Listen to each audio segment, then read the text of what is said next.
heart, I got it. And I knew that whatever I'm imagining, whatever I project, that it is going to happen. It is my reality.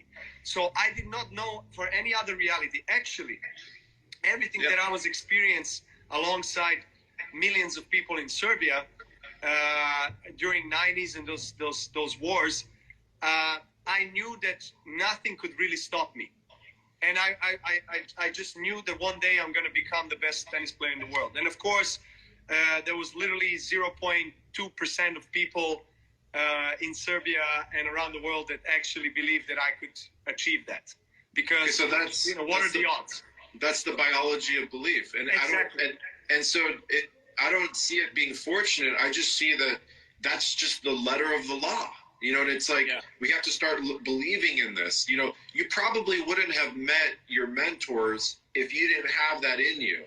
It's not random that you were able to connect with people that can put you on the path like that if they didn't see it in you. You were attracted to them. I agree with that. I'm sorry to interrupt, brother, but this is something that is very important because when I speak with people, and there's, I must say, a majority of the people that I get to share with my own experience, and a lot of them say, well, you know, not that are close to me, the people that I just met and that I share with, and they say, well, you know, it's easy for you because you are born to be the #1 player of the world. You have the talent.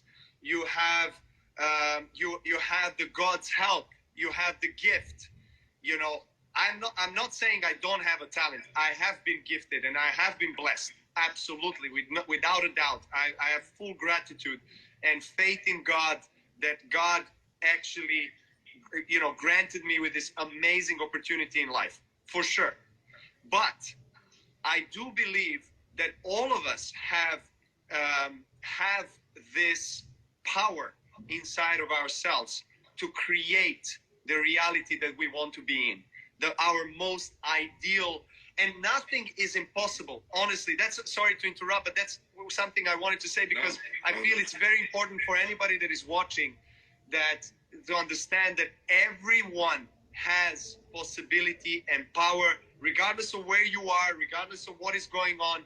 Everyone has the power to change the world, change themselves, and make a huge impact.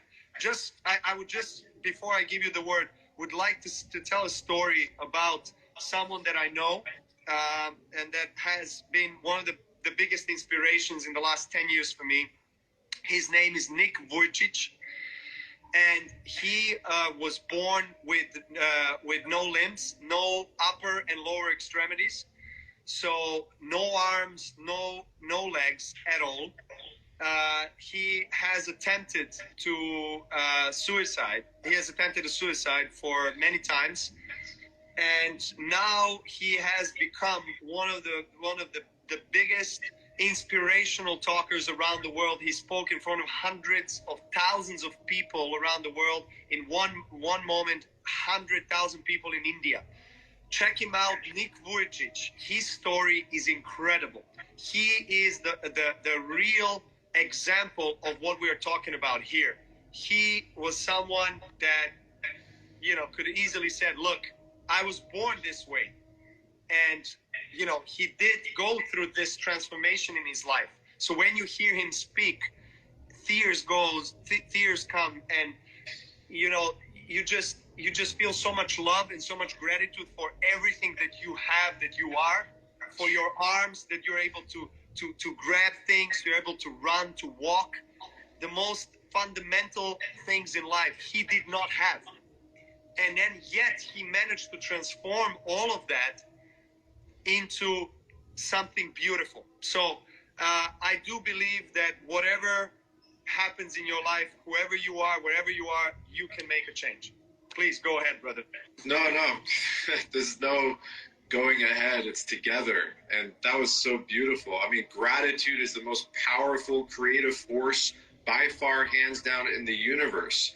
Without that gratitude, you kind of have a dissolved intention.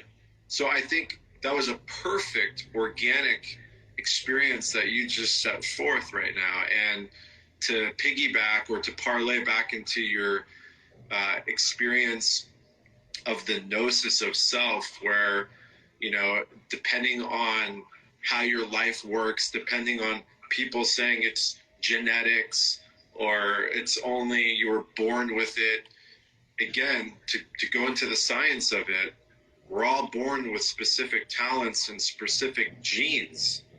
And it's based on your environment, your emotional capacity, on whether those genes are expressed or not expressed. And they could be good genes, and they could be negative genes. They could be genes that develop more synaptic energy between brain cells for more motor function. It could be genes that produce more fast twitch muscle fiber, okay? It could be genes that produce more cancer cells and leaky gut and dysbiosis. All of us have genetic markers that are activated or deactivated depending on our environment. Our environment is so important. And the environments, I'm not just talking about the tree outside. I'm talking about our emotional capacity around us. That is epigenetics. So everything you just said, your life is a perfect dish to look at. It's a perfect highlight to look at someone who is able to exercise the proper genetic switches, the proper epigenetic movements. And that is what alchemy is all about. So we talk about the word alchemy. It's used all across the world.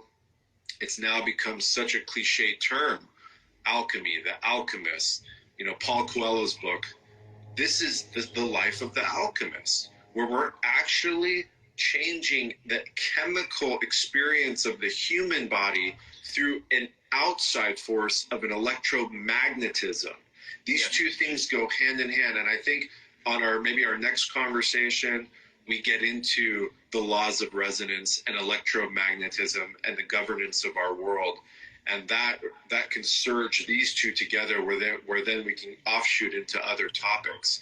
Absolutely. And brother, gratitude.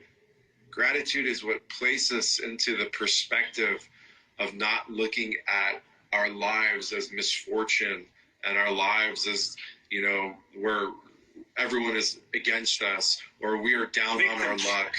Victim mentality, scarcity mentality, poverty conscious, which I'm in the process of writing a book about. I think these energies are handcuffing us from the jump start and keeping us limited and down. And when you're in that emotional world, that type of energy, you don't have a choice but to reach for things that are toxic. You don't have a choice to get addicted to, you know, different forms of compulsory things that are bringing you down. Why? Because your mind, body, and heart is looking to escape. That's the true form of escapism. Yes. We don't want to escape anymore. We're here now. We're alive in these bodies. We're connected to so many beautiful souls. We don't want 50 years to go by and we're regretting our perspective on life. Remember, our perception is our reality. Our perspective gives us the lens on what we see. And so that's the intention that I hold every day. My intention is to be the best version of myself every single day. And that's not pressure anymore because it's become ritual. So let's go into this intention, brother, because I've heard very wise man said, discipline is fusion between intention and action. Yeah. So how does discipline surface out of intention? How can we actually find the discipline to respect and follow a certain routine or certain whatever it is, tutorial or journey that is set by our intention to get to where we want to be? How do we discipline ourselves? Okay, so I think number one, it's process of elimination first. So instead of these lofty expectations and trying to well craft these amazing things, we have to first see what's distracting us, right? So intention is more than just wishful thinking. It's willful direction. What does that mean? That means unobstructed. It's a philosophy that puts our heart into a practice. Yes. Consistently and conscious emotional patterns, energy, thoughts, frustration, experience. If we start looking at our thoughts and set the intention that we're going to monitor our thoughts, we can start creating more passion in our lives. We can start getting more clarity in our lives. And then we start operating more in an authentic reality. But it takes a little bit of work of looking at yourself in the mirror, what we talked about on the first live. We got to look ourselves in the mirror, and we got to be honest with ourselves. We can't lie to ourselves anymore. We talk about don't lie to people because you're going to create bad karmas and things are going to come back to you. Well, what if you've been lying to yourself since you were 5 years old? And you know it deep down inside, but you've become so good at it that instead of going in pain because you're doing it, your body has shut that emotion off. We're lying to ourselves so much that the clarity is completely gone.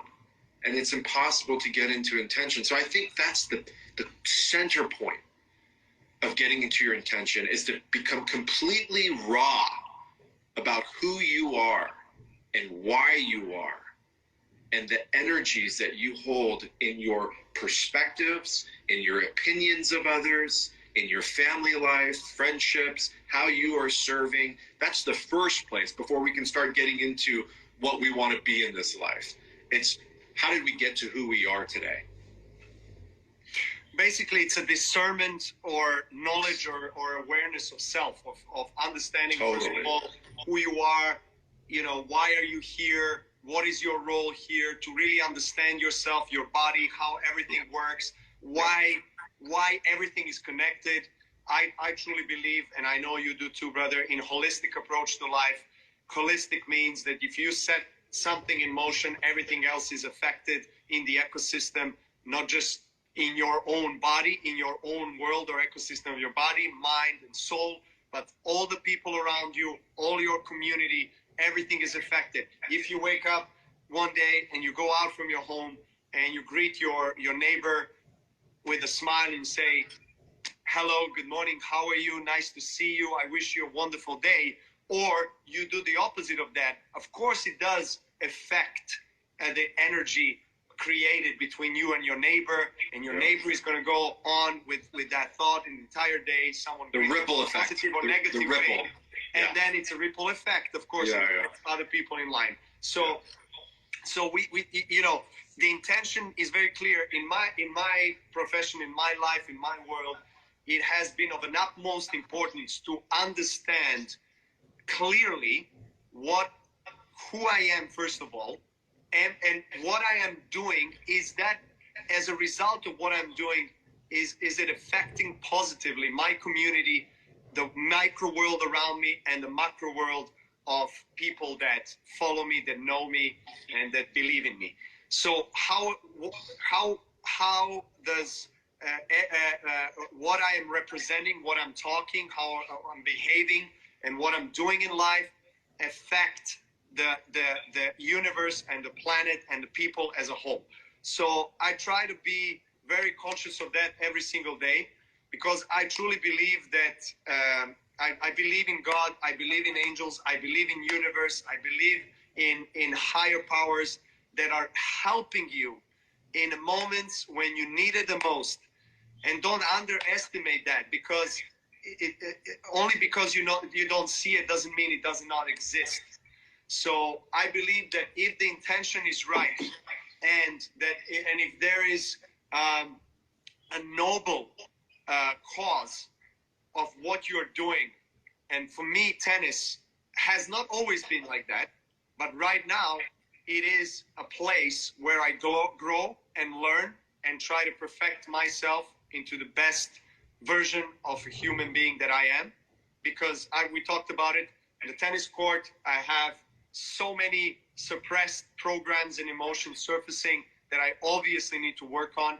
I see it as a place which allows me to thrive personally, but it allows me as well to share the passion, the love, the joy, and the dream that has been there with me since I was 5 years old. and to share the positive energy with everyone around the world where I'm playing. But it also is important that I understand, and I started thinking about this and probably making it more conscious in my mind about maybe 5-6 years ago, is that who I am in a process of hello? I'm here. Can you hear me? Yes, something is blocked. Sorry, I can hear you, but I cannot see you. Do you see me? I see you perfectly. Something stopped on my screen. I don't know what is going on.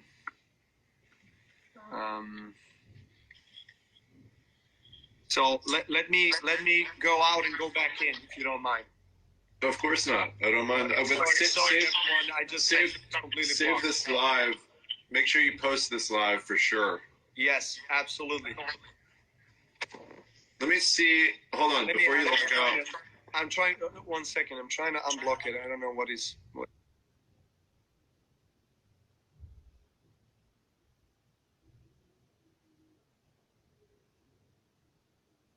going on. There it is. I just